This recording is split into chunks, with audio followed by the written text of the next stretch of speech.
Hello audience, কি অবস্থা সকলের? আশা করছি সকলেই ভালো আছেন। তো অবশেষে আমিও দেখে ফেললাম ইনসাফ মুভি। তো প্রথমে যদি আমি গল্প সম্পর্কে বলি, গল্পটা ছিল এমন যে একজন আদর্শ বাবার একজন আদর্শ ছেলে, সে বড় হওয়ার জন্য পড়াশোনা করে এবং স্বপ্ন বাঁধে বিসিএস ক্যাডার হবে। কিন্তু কোনো একটি কারণে তার বাবার উপর একটি মিথ্যে অপবাদ চলে আসে এবং সেই অপবাদের সুষ্ঠু বিচার না পাওয়ার কারণে সে আইন নিজের হাতে তুলে নেয় এবং হয়ে যায় একজন শীর্ষ সন্ত্রাসী।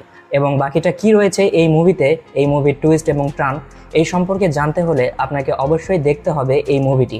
এই মুভিটি অ্যাভেলেবল রয়েছে চরকিতে। তো আমি যদি এই গল্প সম্পর্কে বলি, এই ধরনের গল্পের প্যাটার্ন আমরা কিন্তু সাউথ ইন্ডিয়ান মুভিতে অনেকটাই দেখে এসেছি। তো সেই রকম প্যাটার্ন এবং সেই রকম টেমপ্লেটের উপরেই এই ইনসাফ মুভিটি নির্মাণ করা হয়েছে। ভিলেন চরিত্রে অভিনয় করছে মিশা সওদাগর। মিশা সওদাগরকে নিয়ে নতুন করে বলার কিছু নেই, সে এই মুভিতে তার সম্পূর্ণটা দিয়েছে এবং আমরা জানি সে বাংলাদেশে অনেক আগে থেকেই ভিলেন চরিত্রে অভিনয় করে আসছে। সো তাকে নিয়ে নতুন করে বলার কিছু নেই, তার অভিনয় এই মুভিতে খুব সুন্দরভাবে সে প্রেজেন্ট করেছে এবং তার ভিলেনিয়াস চরিত্র এখানে খুব ভালোভাবে সে মেনটেন করে গিয়েছে।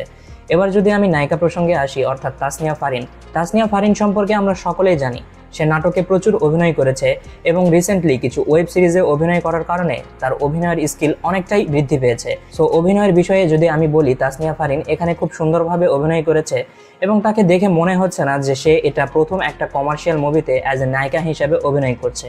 এরপর আমি যদি শরীফুল রাজ সম্পর্কে বলি, আসলে আমরা সকলেই জানি যে এর আগে শরীফুল রাজ পরান মুভির মাধ্যমে আমাদেরকে দেখিয়েছে সে কি ধরনের অভিনয় জানে। এই মুভিতেও এর ব্যতিক্রম ঘটেনি, সে এখানে খুব ভালোভাবে অভিনয় করেছে।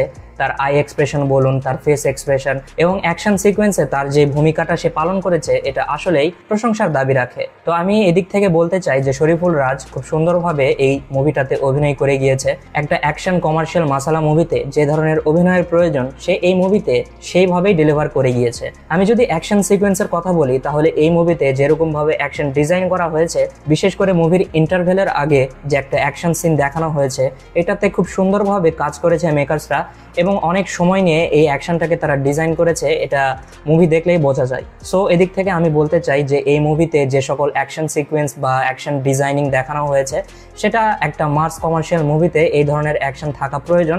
সো এদিক থেকে বলতে গেলে আমার কাছে এই মুভির অ্যাকশনটি ভালো লেগেছে। এরপরে আমি যদি বলতে চাই যে এই মুভিটাতে কি বিশেষ রয়েছে, আসলে এখানে মোশাররফ করিমকে যেভাবে প্রেজেন্ট করা হয়েছে, অনেকেই মোশাররফ করিমকে অনেকভাবে প্রেজেন্ট করেছে, বাট সঞ্জয় সমাদ্দার এই মুভিতে মোশাররফ করিমকে যেভাবে প্রেজেন্ট করেছে, এটা আসলেই খুব ভালো লেগেছে আমার কাছে।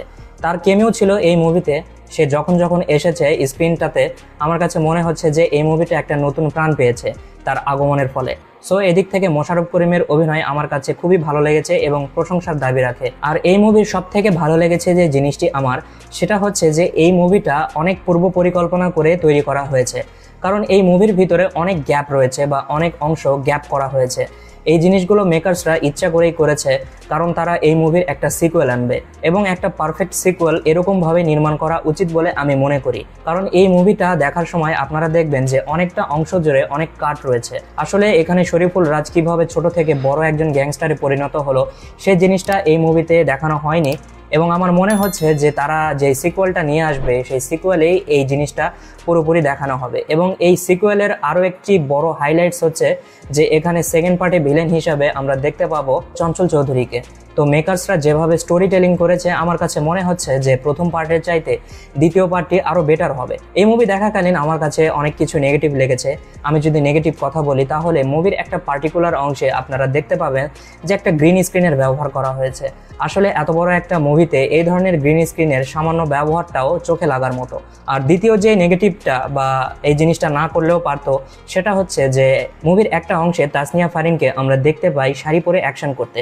আসলে এই অ্যাকশনটা আমার কাছে একদমই বেমানান লেগেছে। সো আমি মনে করছি যে এই জিনিসটা তারা যে জিনিসটা দেখিয়েছে, এই জিনিসটা না দেখিয়ে অন্যভাবে এই অ্যাকশন ডিজাইনটাকে তারা এক্সিকিউট করতে পারতো। সো এইসব দিকগুলি যদি আমি বাদ দিই, ওভারঅল এই মুভির গল্পটা আমার কাছে বেশ ভালো লেগেছে। আসলে একটা গ্যাংস্টার ড্রামা, একটা মাস কমার্শিয়াল মুভি এরকমভাবেই প্রেজেন্ট করা উচিত এবং এই মুভিটা দেখার পরে আশা করছি আপনাদেরও ভালো লাগবে। আসলে এই মুভির ভিতরে অনেকটাই টুইস্ট এবং টার্ন রয়েছে, যেগুলো আমি বলছি না, বললে হয়তো স্পয়লার হয়ে যাবে।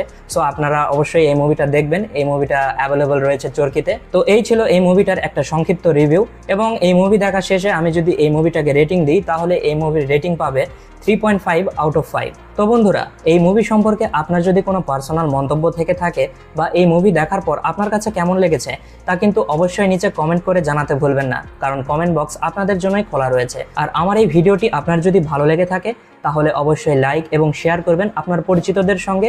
আর হ্যাঁ বন্ধুরা, অবশ্যই চ্যানেলটিকে সাবস্ক্রাইব করবেন এবং পাশে থাকা বেল আইকনটি অন করে দিবেন। দেখা হচ্ছে আগামী কোনো ভিডিওতে। সে পর্যন্ত সকলেই সুস্থ এবং সুন্দর থাকবেন। ধন্যবাদ।